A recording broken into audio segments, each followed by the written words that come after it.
and welcome to video number 4 of the Setting Digital Boundaries workshop. This one is about filtering. We've talked about setup and accountability. Now we're going to talk about filtering. Filtering is something that's been around a long time, and so I'm going to just define it briefly, help you understand what it is briefly. Web filters do block content. A filter is going to do what the word filter sounds like. It's going to filter out any inappropriate content online and put up a blank screen or a warning screen that says you can't see this when somebody tries to access it. There's like 3 levels of filtering that I kind of want to cover, and the first one is a filter that might be built into your operating system. I know my MacBook and my iPhone, they have some filters built in. Now these filters are very basic, and a lot of times they're simple on and off. They don't have levels of filtration available. So my son has a profile on my MacBook where he can go in and play games online and do things like that, and I have the filter turned to on, and he's only allowed to view certain websites, and if he goes in, it will often block something that may not really be that appropriate, but some words or something like that on the site tells it that it's not okay. There's ways around some of the built-in operating system filters, but they're very good for the first line of defense, and they're definitely good for if you have younger kids like my son or somebody like that who isn't going to go seeking things and try to work around a filter. They're just somebody who is just online, and you just want to protect them from accidentally finding something. Oftentimes your built-in operating system is going to be fine for that. The second level is a downloaded software, an extra software that you install into your computer, or an extension you install into your browser, or an app you download on your phone that's going to filter internet activity for you.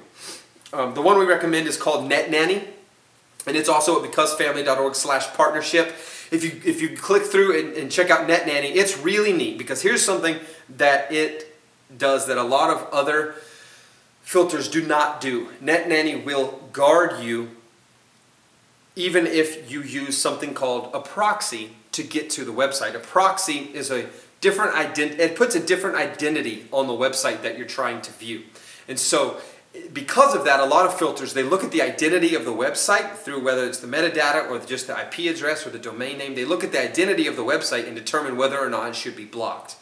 Nanny looks at the content on each page, and that's how it blocks the content. And so it's going to see what's on the inappropriate site and block it based on that, no matter how you got to it. So I recommend Nanny for anybody, but especially if you need a layer of protection that's going to protect you from a kid who might try to do a workaround, or a young man or an adult woman or somebody who might try to do a workaround and they're really wanting to be protected and to be safe. Nanny is a good option for that. And this is a downloadable built-in filter. It's going to offer you more protection, more customizable settings where you can set filters to different levels and things like that.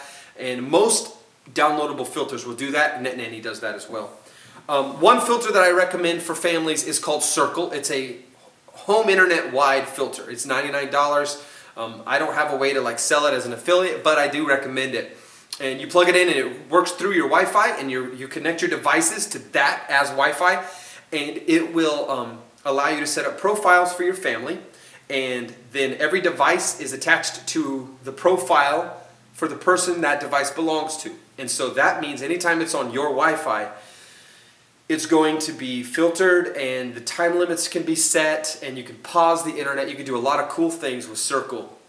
You can manage screen time. You can go back and see what they did online, what apps they use the most, and things like that. So Circle by Disney is very cool, and meetcircle.com is where you go to find out about that. They sell it on Amazon. They sell it at Best Buy, and I think even at Walmart. So I recommend it. It's very cool, and every now and then there's a sale. It's about $10 off too, so just keep an eye, and I recommend you get Circle. Circle's a very good filter for in your home. I still recommend doing things per device because of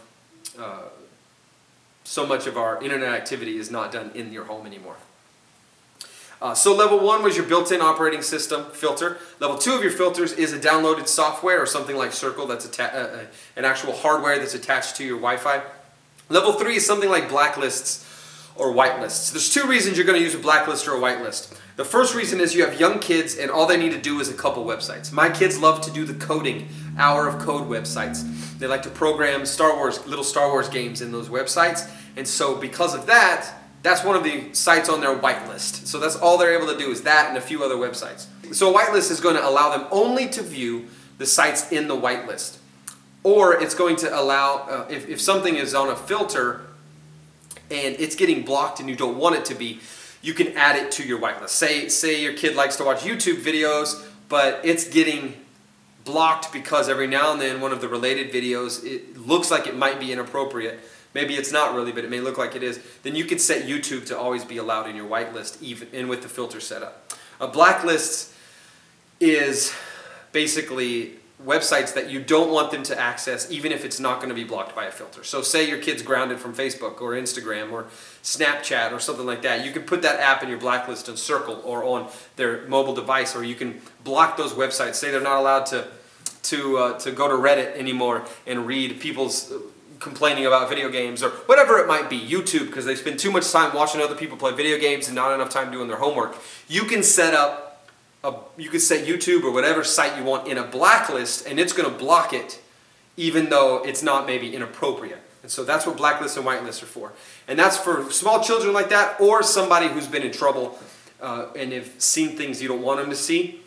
Then you're going to want to use whitelists to only allow them to see certain sites because they need to. You know, if they need to do research, you need to allow them those research sites where they can learn for school and things, but that's all they can do is homework. So that's what blacklists and whitelists are recommended for.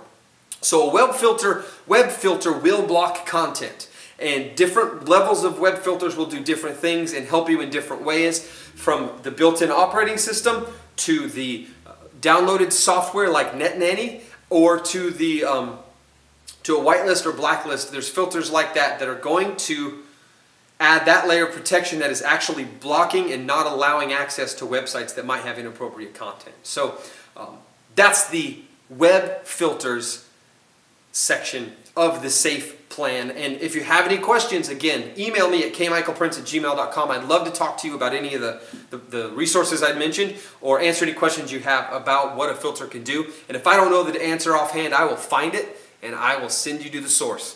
So thank you for watching this. And in the final video, we're going to talk about education, and we're going to talk about communication with your kids. This next video, video number 5, nothing that we talk about in the rest of these videos will work without this last step in the SAFE plan. So be sure to catch this next video. Listen to it very carefully, because if you don't do step 4, steps 1, 2, and 3 are a waste of time. So thanks for watching, and we'll see you on the very next and final video of the Because Family Digital Boundaries Workshop.